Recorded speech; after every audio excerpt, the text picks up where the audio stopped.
The girl on the train. I had the compartment on the train to myself up to Rohana, and then a girl got on.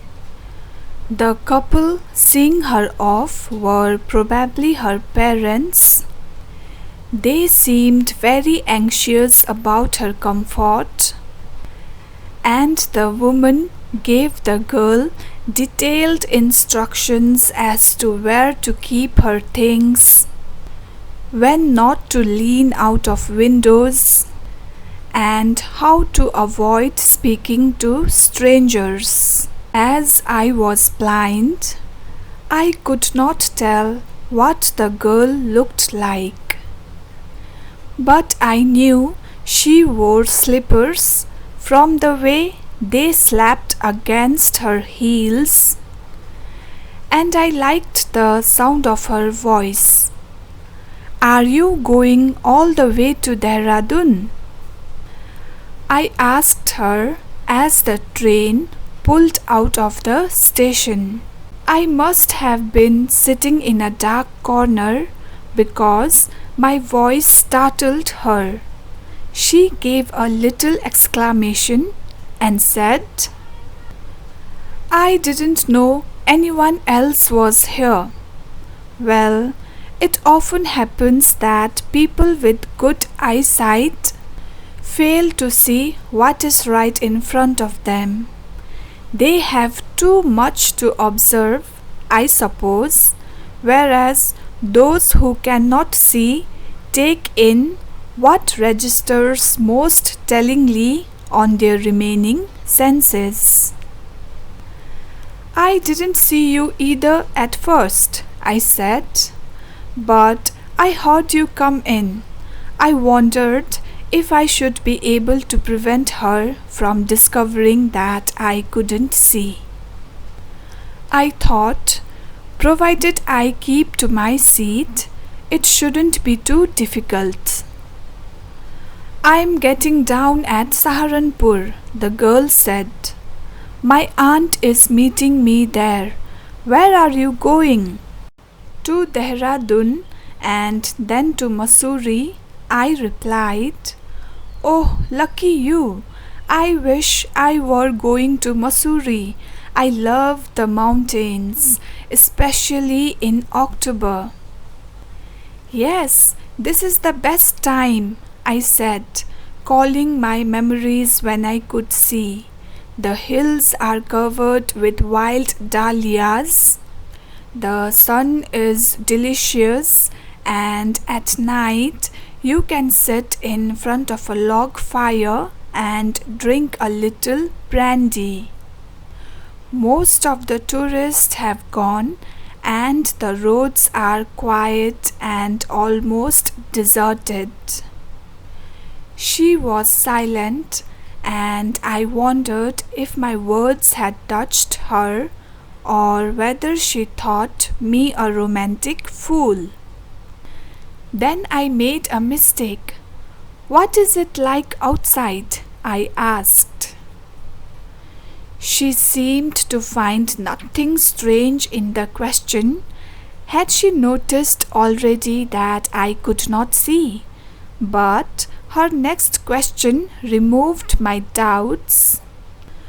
"Why don't you look out of the window?" she asked quite naturally. I moved easily along the berth and felt for the window ledge.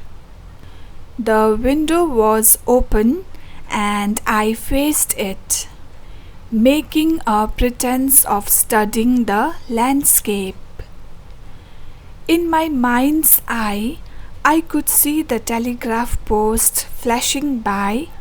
"Have you noticed," I ventured, "that the trees seem to be moving while we seem to be standing still?" "That always happens," she said.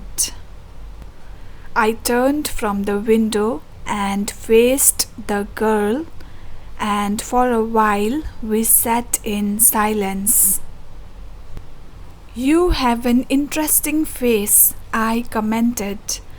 I was becoming quite daring, but it was a safe remark. Few girls can resist flattery. She laughed pleasantly, a clear, ringing laugh. "It's nice to be told that," she said.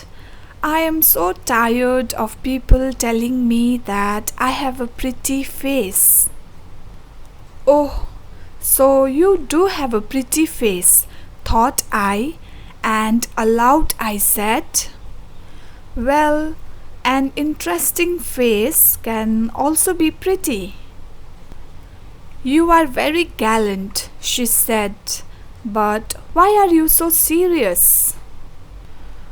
"We will soon be at your station," I said rather abruptly.